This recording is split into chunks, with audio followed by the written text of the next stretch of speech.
So I thought I would tell you about some short stories from culinary school. The first one is going to be about a fellow student that was in class with me. And so we were in baking, and our chef told us we had to make bread because that was our task for today. She would put a few tasks we had to do on this giant she would write down tasks of what we had to do today, and maybe a few extra at the bottom just in case we finished everything so we could have something else to do. Because my class is pretty efficient and we would always go, which a few other chefs had said that we work very well together, and they were really impressed with us. So it wasn't uncommon for us to be finished way before we had to do our other task. So we were told we had to make bread that day. I'm pretty sure it was bread. And our chef showed us what we were going to do, what we're looking out for, and to always follow that recipe, because when you're baking, you can't deviate from it. You missed one ingredient, you fucked it all up. You have to do it all over again. So everyone got their dough together. We put it in this giant machine that was off to the side. It was kind of like old school ovens that you would see for like that you would use for pizza. It's like a high-tech version of that. It also had these little buttons at the side that you could press for humidity, because that's what bread needs when it's rising and cooking.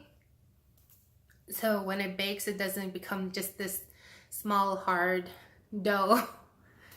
And she showed us everything, and she told us, you need to watch your bread. You have to watch your bread, because again, you don't watch it, you fuck it up, but you have to do it all over again. So when you put your bread in the first time, you put it in, close the door, press the humidifier, let it go for 5 minutes, and then let it bake. And with about, I think there was 10 to 14 students in the class, and we all got our dough ready at the same time. So it was pretty chaotic trying to everyone's dough into the oven, close it. You can't open that thing for 5 minutes. If you open it up, all the humidity gets out, and again, you fuck it up. So every time someone would put their dough in the oven, everyone would turn around and be like, you open this door, I will kill you. Okay, so, and then go about your business. So my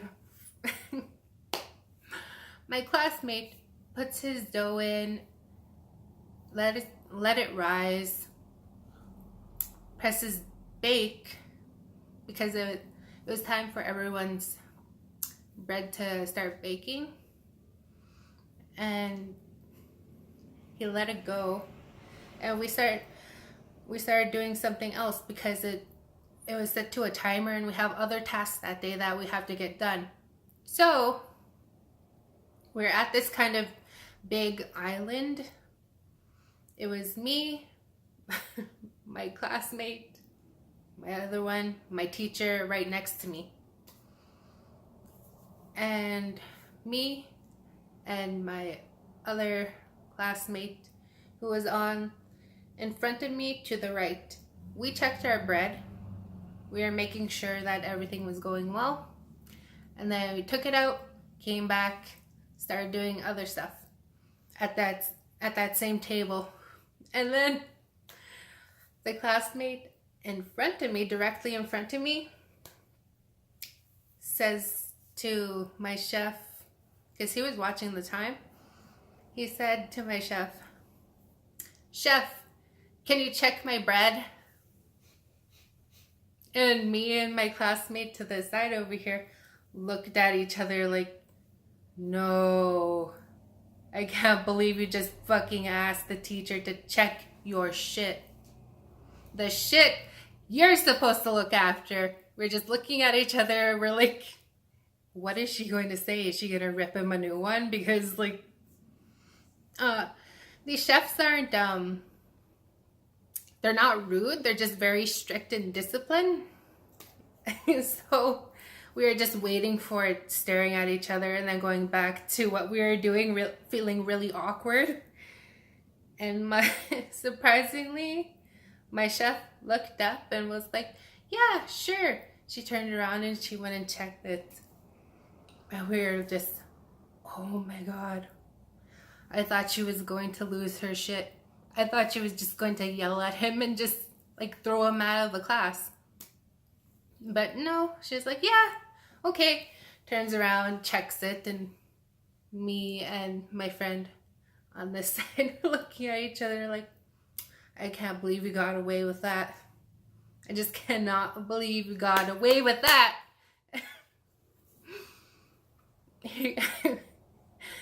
We talked about it after the chef went to check something. She had something else to do in this other class because another chef wanted her opinion, so she went over there. We're looking at each other like, I'm not going to call him by his name because I didn't ask if it was okay to tell this story. So I'm going to call him Kevin. I don't know a Kevin, so we looked at Kevin and we said to him, "I can't believe you asked her to check your bread." And he said, "Well, I can't believe I asked her to do it either."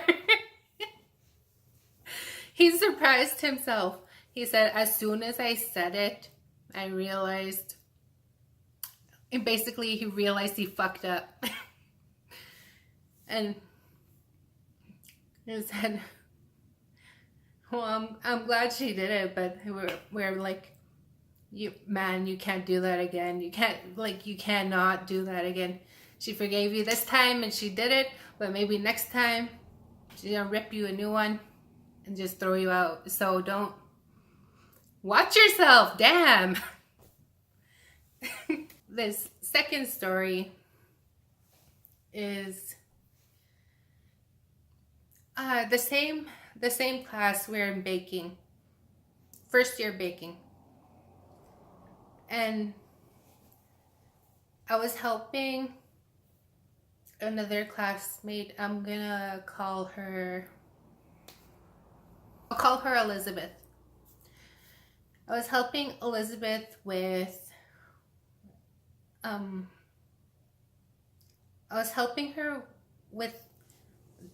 I think it was tying a bread knot or making a braid out of a bread.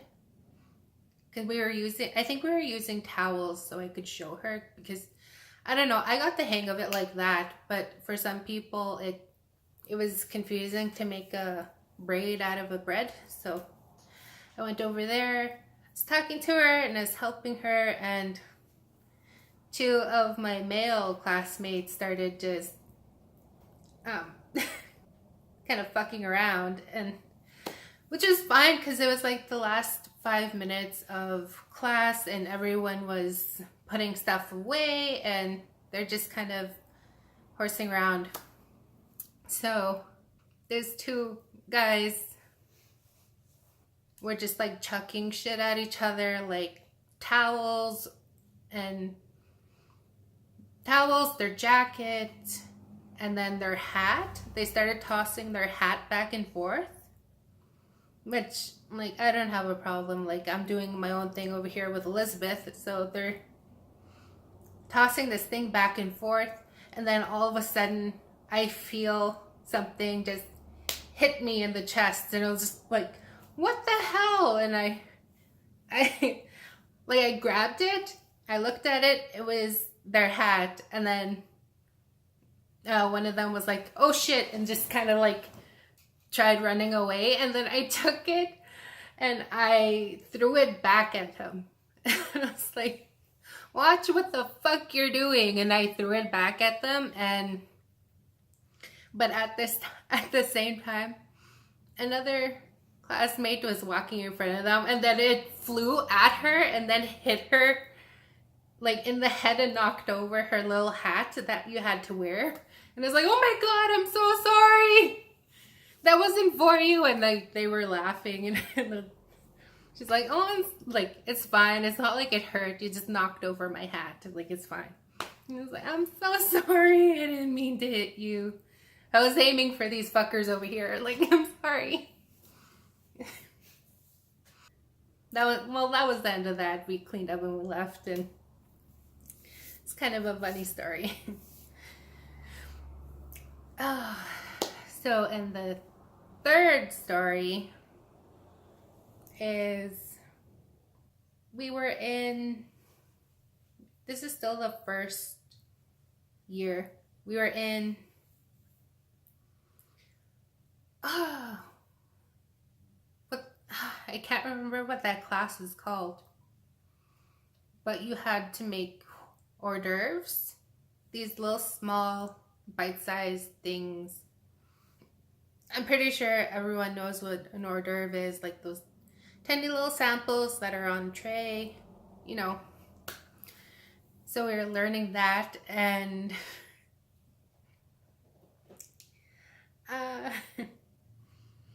we were put into groups. We were told to come up with something, and it would be judged. And we were like, oh, you know, it'd be really good getting some chive and basil from the chef down the hall, because he literally has plants in his classroom, like basil and chive plants. And I'm pretty sure there was like one other plant that was there. Like it had the lights and everything. It was set up. And so me and my partner were looking at each other. Oh, we should go get those.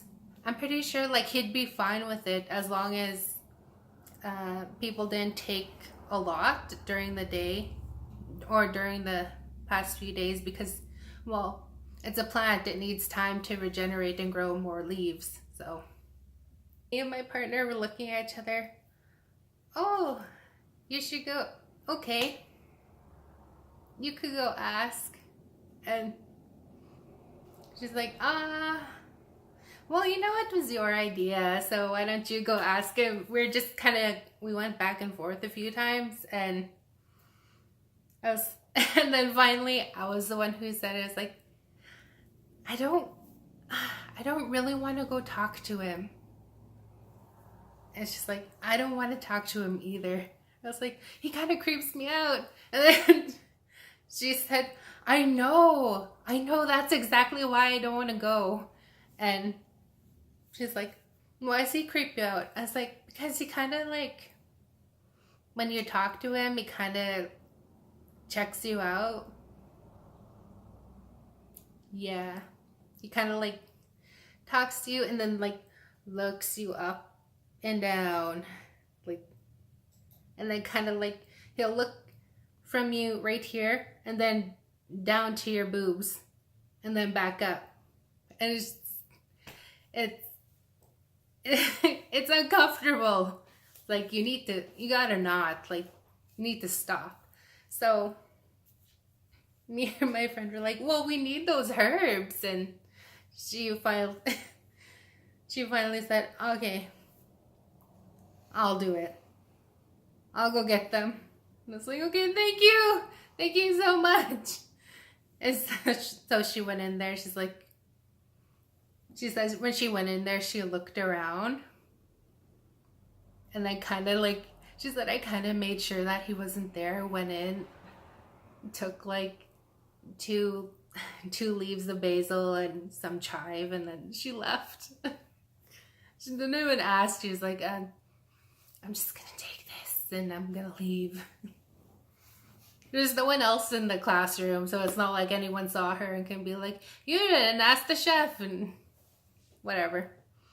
But we were both like, yeah, if I can avoid him, I'm going to, so yeah. Okay, he's kind of creepy, but he's also a good guy, good chef, good teacher. But you gotta stop with the eyes doing this. Like, damn, shit. How do you not realize that's inappropriate? Just boobs and then back up. Ugh.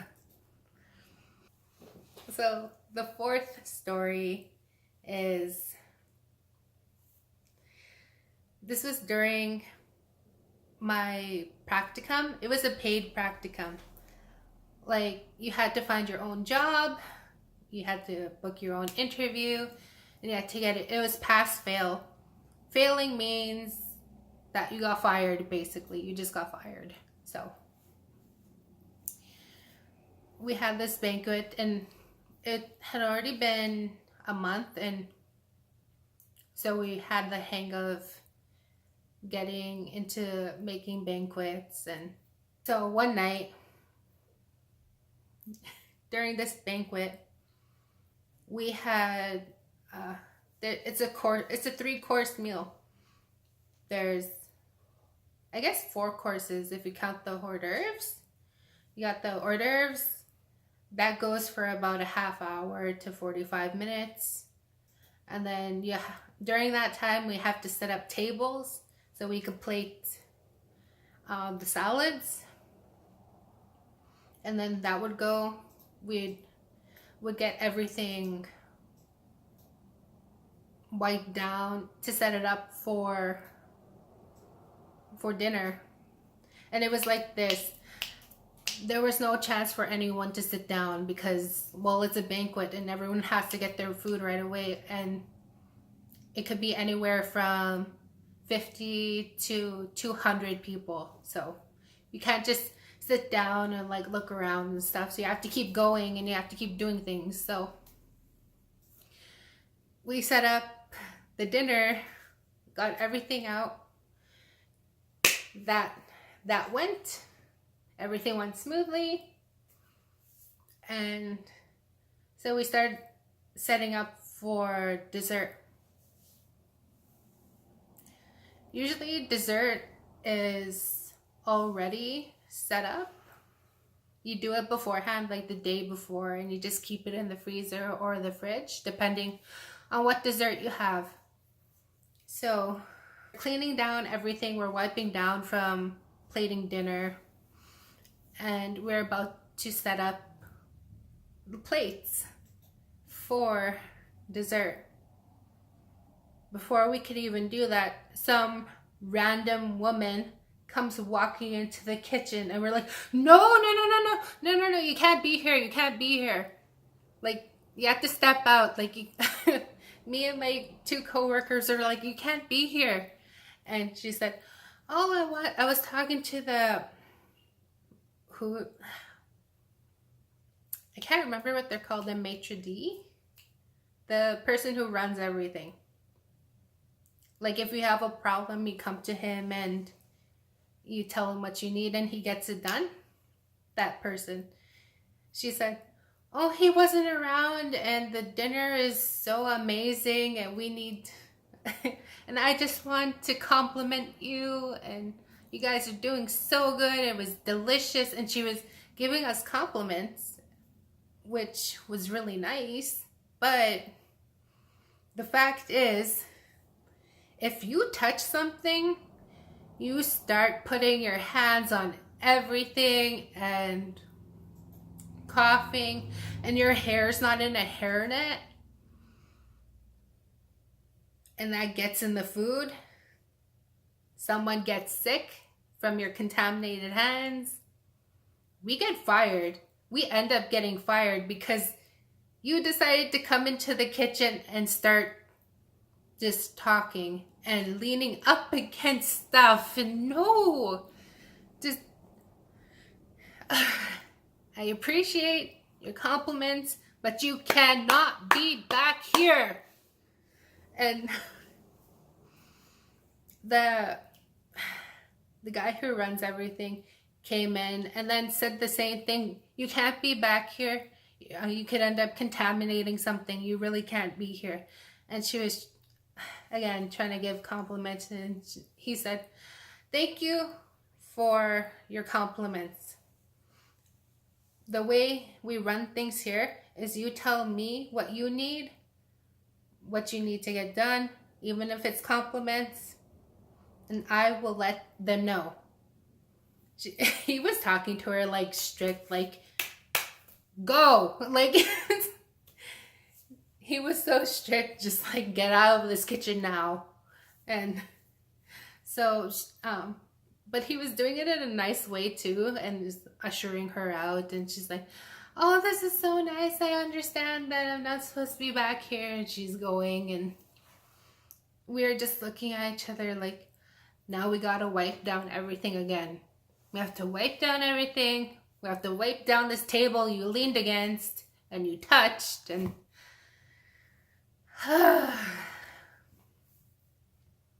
listen, if it's your wedding, I understand. I understand that you're happy, you're excited, food tastes good, but you can't be back here. You paid us for a job and we're doing our job. It really is as simple as that. You paid us for a job and we're doing our job. That's not the only time someone tried to come back into the kitchen. Anyways, those are 4 stories from Culinary. 4 short stories from Culinary. I hope you enjoyed my stories, and I will see you in the next one. Bye!